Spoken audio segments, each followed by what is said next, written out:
Hello friends, welcome to my channel. ഞാനിന്ന് നിങ്ങൾക്ക് മുമ്പിൽ പരിചയപ്പെടുത്തുന്നത് നുറുക്ക് ഗോതമ്പും വെജിറ്റബിൾസും ഒക്കെ മിക്സ് ചെയ്തിട്ട് ബ്രേക്ക്ഫാസ്റ്റായിട്ട് കഴിക്കാവുന്ന, ബ്രെഡിൻ്റെ കൂടെയൊക്കെ കഴിക്കാവുന്ന ഒരു ഡിഷിനെ കുറിച്ചാണ് കേട്ടോ. അതിന് വേണ്ടിയിട്ട് എടുത്തിരിക്കുന്ന സ്പൈസസാണ് നിങ്ങൾ കാണുന്നത്. മുളക് പൊടിയുണ്ട്, ജീരകപ്പൊടിയുണ്ട്, അതുപോലെ തന്നെ ഇറച്ചി മസാലപ്പൊടിയുണ്ട്. അതുപോലെ ഇത് നമ്മുടെ നുറുക്ക് ഗോതമ്പാണ്. തക്കാളി ചെറുതായിട്ട് അരിഞ്ഞെടുത്ത് വെക്കുക. അതുപോലെ തന്നെ കുക്കുംബർ, സവാള എല്ലാം ചെറിയതായിട്ട് അരിഞ്ഞെടുക്കണം. ഇതെല്ലാം വെള്ളമുള്ള വെജിറ്റബിൾസാണ്.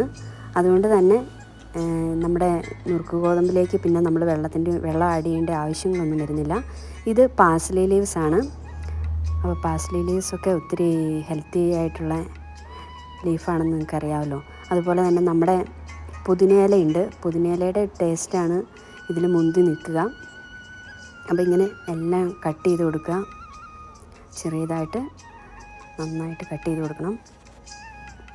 ഉള്ളിത്തണ്ട്, ഇതൊരു A to Z വിറ്റമിൻസ് നിറഞ്ഞ ഒരു ഫുഡാണെന്നാണ് പറയപ്പെടുന്നത്.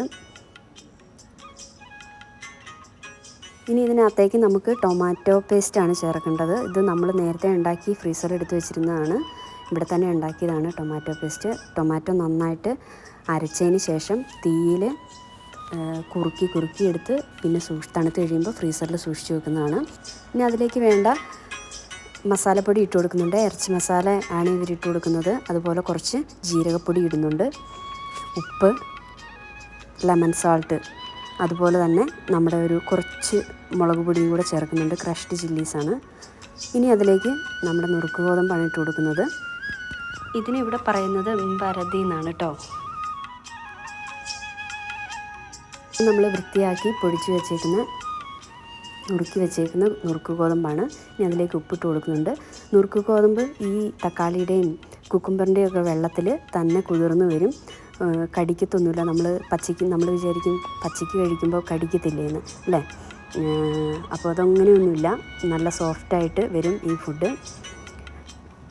ഇനി അതിലേക്ക് വേണ്ട കുറച്ച് എണ്ണയും കൂടെ, ഒലിവ് ഓയിലാണ് അതിലേക്ക് ചേർത്ത് കൊടുക്കുന്നത്. അവസാനം ഇതിലേക്ക് നമ്മൾ കുറച്ച് ഒലിവ് ഓയിലും കൂടെ ഒഴിച്ചു കൊടുക്കുന്നുണ്ട്.